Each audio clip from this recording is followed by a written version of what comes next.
Karena ini Rasul terakhir, Rasul yang paling mulia, maka hudannya turun di waktu yang paling mulia.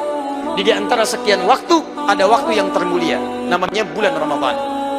Di antara sekian hari, ada hari yang paling mulia, namanya hari Jumat. Hudan ini diturunkan pada Rasul mulia, di waktu yang paling mulia, hari Jumat. Di malam yang paling mulia, Lailah Mubarakah. Di bulan yang mulia, bulan Ramadan. Syahr Ramadan alladzi unzila fihil Quran. Apa fungsi Al-Quran? Hudan linnas. Ternyata Al-Quran itu Pak, berhenti di sini. Ketika Allah turunkan pada Nabi Muhammad, itu bukan sekedar diturunkan untuk menjadi bacaan. Dari Al-Fatihah sampai dengan An-Nas. Saya berikan rahasia malam ini ya. Ini untuk Anda saja yang ada pada hari ini, pada malam hari ini. Ini rahasia di antara kita, jangan dibuka keluar ya. Lihat sini. Dari Al-Fatihah sampai dengan An-Nas, ternyata bukan hanya sekedar bacaan yang kita bacakan sehari-hari bahkan dalam sholat, tapi ternyata isinya itu pedoman hidup kita ada di situ. Jadi kalau kita keluarkan semua petunjuk hidup kita ada dari Al-Fatihah sampai An-Nas, Anda ikuti semua petunjuk itu, kata Allah, saya bebaskan Anda dari keterbelakangan. Saya hadirkan kemuliaan. Saya jadikan hidup Anda senang. Saya jadikan hidup Anda tenang. Anda tidak percaya? Perhatikan baik-baik. Allah tidak turunkan Quran di umat yang paling maju. Allah tidak turunkan Quran di umat Romawi. Bukan diturunkan di umat Persia yang sudah punya imperium. Perhatikan, Nabi Nuh umatnya sudah maju. Nabi Isa sudah maju. Nabi Musa sudah maju. Nabi Ibrahim sudah maju. Bukankah zaman Nabi Ibrahim ada Namrud yang sudah banyak bikin bangunan? Bukankah zaman Nabi Musa sudah ada Fir'aun yang banyak bangun piramid? Bukankah zaman Nabi Nuh sudah ada teknologi bikin kapal laut dan sebagainya? Silakan maju, tapi nggak diturunkan Quran. Quran diturunkan pada kelompok komunitas manusia yang paling terbelakang, tidak punya peradaban, tidak ada kemajuan, tidak ada tumbuh-tumbuhan pengetahuan dan sebagainya. Begitu diturunkan Quran, dari yang namanya jahiliyah berubah jadi khairul ummah. Bahkan turun ayat di situ, Quran surah ketiga ayat 110 paling kiri sebelah atas. Kuntum khairul ummah. Kalian umat yang terbaik. Tiba-tiba, lihat baik-baik ya, hebatnya luar biasa. Yang terbelakang jadi punya peradaban, bahkan maju dari situ. Zaman Sayyidina Utsman bin Affan sudah punya maritim, meluas kemudian Islam, dibawa kemudian sampai Afrika Utara jadi provinsi. Gubernurnya Musa bin Nusair. Ada permintaan dari Spanyol Andalusia supaya dibantu Spanyol. Diutus kemudian, dibantu, dikirimkan kemudian seorang panglima besar namanya Tariq bin Ziyad. Datang dengan 10.000 pasukan, membantu Spanyol, bebas Spanyol, maju. Peradaban di Spanyol muncul. Di Irak dibawa, peradaban di Irak muncul. Dan sampai hari ini tidak pernah disebut dengan peradaban Arab. Peradaban Islam di Spanyol, peradaban Islam di Arab, peradaban Islam di Baghdad. Luar biasa. Dan yang paling hebat, yang mabuk hilang. Pencela jadi pecinta, pemukul jadi perangkul, yang paling rakus jadi orang paling dermawan, yang paling ingin dipuji dia orang paling perhatian. Luar biasa. Silahkan cek, Quran turun merubah tatanan kehidupan pada saat itu. Gak ada mata yang biasanya dipakai melihat apa saja tiba-tiba berubah. Matanya hanya bisa melihat yang baik-baik. Quran turun, Quran surah ke-24 ayat 30 untuk laki-laki, ayat 31 untuk perempuan. Kullil mu'minina yaghuddu min absarihim. Katakan pada pria-pria beriman, Quran turun, iman terpunjam dalam jiwa. Begitu iman muncul, matanya dibimbing oleh imannya. Kata Allah, mata hanya boleh lihat yang baik-baik. Orang jahiliyah hobinya tukaran pasangan sebelum datang Islam. Pas Allahu Akbar, nikah baru kemarin, besoknya tukaran pasangan. Bosan saya sama pasangan saya. Iya, gantian yuk. Oke, gantian. Lebih daripada binatang, gantian pasangan. Tapi ketika Quran diturunkan, Allahu Akbar, tiba-tiba apa yang terjadi?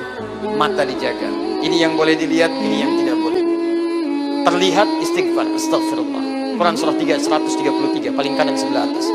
Wasari'u ila maghfirah, bergegas untuk istighfar. Melihat sesuatu yang bukan mahramnya, astagfirullah, paling kanan. Coba cek, bandingkan dengan orang sekarang. Videotan terpasang, spanduk dipasang, gambar terbuka kemana-mana, dilihat, Masya Allah. Memang lisan istighfar, tapi mata sudah berpaling. Astagfirullah, astagfirullah. Luar biasa. Nah, nanti kita lihat caranya ya. Nah, saya pelankan sedikit. Nabi Muhammad diturunkan, diberikan Al-Quran, kemudian oleh beliau diterangkan pada umatnya. Nah, keterangan Nabi ini, petunjuk-petunjuk Nabi, Semua yang menerangkan isi Quran dari Al-Fatihah sampai An-Nas, jika dijadikan sebagai panduan hidup, maka berubah namanya menjadi sunnah. Jika dijadikan sebagai panduan hidup, berubah namanya jadi apa? Sunnah. Saya coba pindahkan ke sini, kelihatan? Belum saya tulis, bagaimana kelihatan? Luar biasa ya. Sudah sholat isya semua kelihatan. Sunnah. Baik. Sunnahnya berasal dari siapa? Rasul. Yang bawa siapa? Rasul dengan sifat kenabiannya. Sifat ujungnya ditambah ta. Nabi pakai ta jadi nabawiyah. Kemudian disitulah terangkai kalimah as-sunnah an-nabawiyah. Petunjuk kehidupan dari Nabi SAW. Apa manfaat belajar as-sunnah an-nabawiyah ini? Jika Anda ikuti petunjuk ini, diterapkan dalam kehidupan kita, maka Allah akan menjamin hidup kita seperti Allah berikan contoh pada kehidupan jahiliyah itu. Saya bacakan dulu dengan cepat ya, tapi tidak perlu dicatat. Nanti tanggal 28 Januari, hari Ahad, akan ada sesi khusus untuk membahas ini. Bahkan nanti kita akan bimbing menghafal Quran dalam 30 hari insya Allah. Sekarang saya bacakan cepat, tapi Anda nggak usah catat ya. Tadi saya katakan, isi Al-Quran dari Al-Fatihah sampai An-Nas itu petunjuk hidup kita. Anda pekerjaan apapun, aktivitas apapun, insya Allah isinya ada di sini. Misal, Anda masih dalam kandungan, istri misalnya akan melahirkan.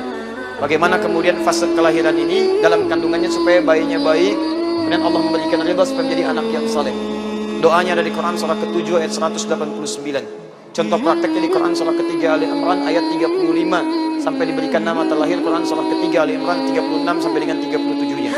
Kemudian bayinya mulai terlahir, bagaimana supaya ASINya bisa mengalir dengan baik, bapak ibunya bisa berbagi perhatian dengan pembagian yang baik. Quran surah kedua ayat 233 paling kanan sebelah bawah. Sampai diberikan ASI selama 2 tahun misalnya. Quran surah ke-31 ayat ke-14 paling kiri sebelah atas. Ya, ada yang lahirnya prematur 6 bulan kemudian lahiran, ada di Quran surah ke-46 ayat ke-15 paling kiri sebelah atas. Kemudian setelah itu usia 2 tahun sampai menjelang baliknya, pendidikan apa yang diberikan supaya dia dekat dengan Allah, taat kepada kedua orang tuanya, bisa menunaikan ibadah dengan baik sesuai salatnya. Quran surah ke-31 ayat 13 sampai dengan 19-nya. Dia mulai belajar bagaimana supaya belajarnya cepat memahami sesuatu. Kalau disebutkan dia cepat paham, cepat ingat. Petunjuk dari Quran surah ke-9 ayat 122. Bagaimana ilmunya membimbing dia dekat dengan Allah Subhanahu wa taala. Ilmunya meningkat, imannya menguat. Quran surah 58 ayat ke-11-nya. Dia mulai bergerak lagi, menyebar lagi, menemukan teman-temannya, bagaimana dia bergaul supaya takwanya terjaga. Quran surah ke-49 ayat ke-13-nya. Dia menemukan pasangannya, laki-laki bertemu dengan perempuan. Quran surah ke-51 ayat 49. Mulai ada hasrat yang untuk menikah, dia mulai melamar. Quran surah ke-4 ayat ke-4. Terjadi pernikahan. Quran surah ke-30 ayat 21. Setelah menikah dibagi tugas, suami tugasnya apa, perempuan tugasnya apa. Quran surah ke-4 ayat ke-34 paling kiri sebelah atas. Suami mulai tugas mencari nafkah. Bagaimana cara mencari nafkahnya? Teori yang umumnya di Quran surah kedua ayat 198 paling kanan sebelah bawah. Tapi kalau rezekinya ingin cepat Anda dapatkan, rahasianya di Quran surah kedua ayat 172 paling kiri sebelah atas. Tapi kalau Anda ingin lebih cepat lagi mendapatkannya, Quran surah ke-7 ayat ke-96. Anda bekerja jangan dikira mudah. Kadang-kadang itu pekerjaan persaingannya kuat. Ada yang ingin menyingkirkan, menyungkurkan, bahkan bisa mencelakai Anda. Maka amalkan amalan Quran surah ke-17 ayat 79 sampai dengan ayat 81. Kadang-kadang juga ada yang keras sekali pertentangannya, seperti Nabi Yunus pernah dilemparkan dalam perut ikan paus. Tapi Allah menawarkan kalau ada orang yang serupa mengalaminya, dijamin dikeluarkan seperti Allah menyelamatkan Nabi Yunus. Quran surah ke-21 ayat 87 sampai dengan 88-nya.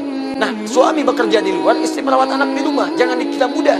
Kadang-kadang merawat anak lebih sulit dibandingkan suami bekerja keluar rumah.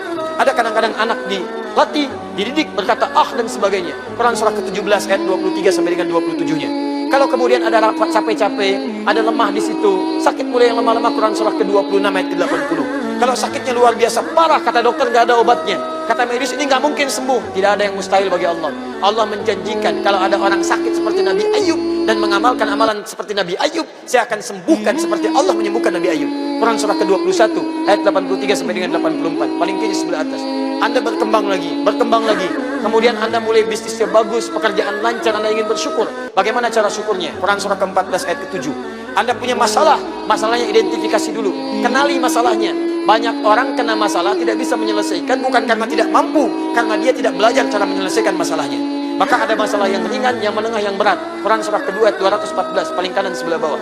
Cara menyelesaikannya Quran surah ketiga ayat 142, paling kiri sebelah atas. Cara bersabarnya di Quran surah kedua ayat 155 sampai 157, paling kiri sebelah atas sampai dengan pertengahannya. Anda jalani lagi sampai usia 40 tahun. Orang tua masih ada. Bagaimana cara berbaktinya? Quran surah 46 ayat 15. Minimal Anda berikan infak. Quran surah kedua ayat 215. Pahalanya diberikan berlimpah. Quran surah kedua ayat 261 sampai dengan 263. Anda berkembang lagi, makin sepuh. Kadang-kadang ada yang tidak sadar, berubah seperti sifat anak-anak. Quran surah ke-22 ayat yang kelimanya. Sampai Anda menjelang kemudian sakaratul maut, datang maut. Quran surah ketiga ayat 185. Anda akan dicabut oleh malakul maut. Quran surah ke-32 ayat yang ke-11. Bagaimana cara nyambutnya? Kalau Anda orang soleh, amalannya banyak yang baik, maka akan dipanggil dengan kalimat yang indah. Tenang pulang. Quran surah ke-79 ayat ke-27 sampai dengan ayat ke-30. Ya ayat Tuhan nafsul mutmainnah irji'i ila rabbiki radiyatan mardiyah. Quran surah 89 ayat 27 sampai dengan ayat 30-nya. Tapi kalau Anda banyak melakukan amal salah, bukan amal soleh, maka silahkan coba. Anda akan sedikit menegangkan sambil dipukulin malaikat. Quran surah ke-8 ayat ke-50. Ya akhriju anfusakum, cepat keluar, sampai dengan dia mau keluar. Setelah itu kemana perginya Anda? Maka Anda mesti pelajari alam kubur. Pelajari, Anda kenal malam pertama di alam dunia, kenali malam pertama di alam kubur Anda. Kalau ingin nikmat, lihat Quran surah kedua Al-Baqarah ayat 153 sampai 154, paling kanan sebelah bawah. Dan nikmat kuburnya ada di Quran surah ketiga ayat 169 sampai 171. Kalau Anda banyak amal salahnya, maka Allah tanamkan kisah Fir'aun, bagaimana neraka ditampakkan kepadanya dari pagi sampai petang. Quran surah ke-40 ayat 46 sampai dengan 47-nya. Kita akan di hari kiamat surah ke-75 sampai Anda masuk surga tanpa hisab insyaallah. Quran surah kedua misalnya ayat ke-25. Surga dibagi empat. Ada yang bersama Nabi sallallahu alaihi wasallam dengan orang soleh, para syuhada, para siddiqin. Quran surah ke-4 ayat 69. Ada yang di taman surga yang bisa melihat Allah. Quran surah 75 ayat 22 sampai 23. Kenikmatannya langsung diberikan oleh Allah. Amalannya rajin tahajud dia, rajin beristighfar sebelum subuh. Quran surah ke-51 ayat 15 sampai dengan ayat 23-nya. Ada yang surganya seluas langit dan bumi, amalannya rajin infak, suka memaafkan orang, sabar dalam menghadapi musibah, sanggup menahan amarah. Quran surah ketiga ayat 133 sampai dengan 134. Ada yang masuk neraka tanpa hisab, ada. Quran surah ke-18 ayat 100 sampai dengan 101, paling kiri. Ya, siapa orang-orang ini? Adalah orang-orang yang disiksa di neraka jahanam. Masuk dia orang munafik dengan orang kafir. Quran surah ke-4 ayat 140, paling kiri sebelah bawah. Neraka paling ringan, ada yang paling ringan hanya ditarik ubun-ubunnya, dimasukkan ke dalam neraka seperti teh celup. Masukkan, hancur, tarik lagi, sembuh lagi. Quran surah ke-4 ayat ke-56. Ada yang amal baiknya 50%, amal jeleknya 50%. Ke surga belum masuk, ke neraka tidak dimasukkan. Dia akan tinggal di tempat yang tinggi, kelihatan surga tapi takut berpaling ke neraka. Namanya A'raf. Quran surah ke-7 ayat ke-45 sampai dengan 49-nya. Ada semuanya. Mana yang tidak ada? Ada semua. Dan itu yang diturunkan oleh Nabi SAW. Langsung Nabi ajarkan pada para sahabat. Karena itu silahkan Anda cek. Bukankah di zaman jahiliyah banyak aktivitas-aktivitas? Yang pedagang ada. Uthman bin Affan itu pebisnis, pengusaha pedagang. Abdurrahman bin Auf begitu masuk Islam, dididik oleh Nabi, dikeluarkan ayat-ayat bagaimana cara berbisnis yang Islami. Turun ayatnya, dibimbing oleh Nabi. Apa hasilnya? Radhiyallahu ta'ala anhu, Allahu Akbar, merubah drastis cara bisnisnya, kayanya terkumpul luar biasa. Dan yang lebih hebat, asetnya bisa bertahan melewati zamannya. Sampai sekarang itu asetnya masih ada.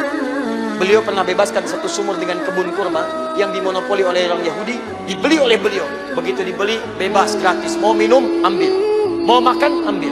Sekarang akan dijadikan area penginapan perhotelan yang hasilnya disimpan di Bank Saudi, di atas namakan sahabat Uthman bin Affan. Masih ada sampai sekarang amal jariah. Sedekah jariah. Abdurrahman bin Auf modalnya dari pakaian. Orang paling kaya di kota Mekah, jatuh fakir, dirampas hartanya setelah diketahui masuk Islam. Dia ajarkan cara bisnis oleh Nabi. 3 bulan di Madinah jadi orang paling kaya nomor 3 di Madinah. 1 tahun jadi orang paling kaya nomor 1 di Madinah. Kapaknya terbuat dari emas. Kapaknya saja. Setelah masuk Islam, bekerja setahun, kapaknya terbuat dari emas. Orang paling kaya sekarang namanya Bill Gates. Istrinya Melinda, dikenal dengan Melinda Gates. Hartanya 1.300 triliun. Tapi dia belum tentu punya kapak. Ayo SMS sekarang, tanyakan punya kapak nggak? Belum tentu. Abdurrahman bin Auf kapaknya terbuat dari emas. Cek. Dan hebatnya, perhatikan baik-baik. Kaya mereka tidak membuat mereka sombong dalam kehidupan.